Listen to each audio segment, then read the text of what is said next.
கடந்த வருடம் இதே தேதி 25 மே 2025 அன்று வெள்ளியோட விலை பார்த்தீங்க அப்படின்னா கிராமுக்கு 110 ரூபாயா இருந்திருக்கு. ஒரு வருடம் அப்புறம் இன்னைக்கு 25 மே 2026 அன்னைக்கு அதாவது கிராமுக்கு வெள்ளியோட விலை பார்த்தீங்கன்னா 295 ரூபாயா இருக்குங்க. இந்த அதிகப்படியான விலை, அதாவது இந்த ஒரு சிறிய கால இடைவெளியில இந்த அதிகப்படியான விலை ஏற்றத்திற்கு என்ன காரணமா இருக்கும் அப்படின்னு பார்த்தோம்னா, நம்ம நாட்டில் இருக்கக்கூடிய வெள்ளியோட இருப்பு என்ன இருக்கு அப்படின்னா கம்மியா இருக்கு. அதே சமயத்துல அதோட தேவை என்ன இருக்கு அப்படின்னா அதிகமா இருக்கு. ஓகே, வெளிநாட்டுல இருந்துனாலும் நம்ம இறக்குமதி பண்ணிக்கலாம் அப்படின்னு சொல்லி பார்த்தோம் அப்படின்னா, அதுக்கான இறக்குமதி வரியும் என்ன பண்ணிருக்காங்க அப்படின்னா அதிகரிச்சிருக்காங்க. அதனால வெள்ளியோட விலை தொடர்ந்து என்ன பண்ணிட்டு இருக்கு அப்படின்னா அதிகரிச்சுக்கிட்டே வருது. உலக அளவுல பாத்தீங்கன்னா நம்ம இந்தியா வெள்ளியை வைத்திருக்கக்கூடிய நிலையில 10வது இடத்துல இருக்குங்க.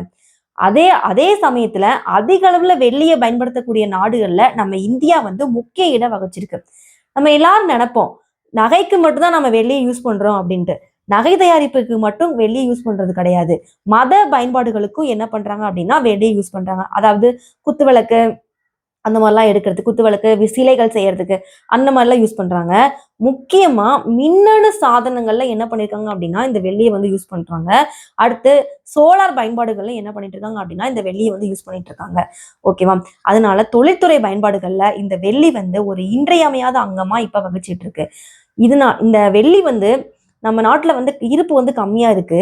அது மட்டும் இல்லாம நம்ம வர்த்தக மற்றும் தொழில்துறை அமைச்சகத்தின் கீழே செயல்படக்கூடிய வெளிநாட்டு பொது இயக்குநரகம் என்ன பண்ணிருக்காங்க அப்படின்னா, நம்ம நாட்டுல இறக்குமதி ஆகக்கூடிய வெள்ளிக்கு 15% வரியை என்ன பண்ணிருக்காங்க அப்படின்னா உயர்த்திருக்காங்க. இந்த 15% விலை உயர்ப்பு மேலும் வெள்ளியோட விலையை உயர்த்தக்கூடும் அப்படின்னு நம்ம பொருளாதார நிபுணர்கள் என்ன பண்ணிருக்காங்க அப்படின்னா கணிச்சிருக்காங்க. இந்த வெள்ளி நகை தயாரிப்பு, இந்த மின்னணு உற்பத்தி இதெல்லாம் தாண்டி எலக்ட்ரிக் வெஹிக்கிள்ஸ்லயும் சோலார் பேனல்ஸ்லயும் ரொம்ப முக்கியமா யூஸ் ஆயிட்டு வருது. அதனால இனிவரும் காலங்கள்லயும் வெள்ளியோட விலை கண்டிப்பா உயரதான் கூடும், குறையறதுக்கு வாய்ப்பே இல்லை அப்படின்னு எல்லாரும் பொருளாதார நிபுணர்கள் என்ன பண்ணிருக்காங்க அப்படின்னா தெரிவிச்சிருக்காங்க.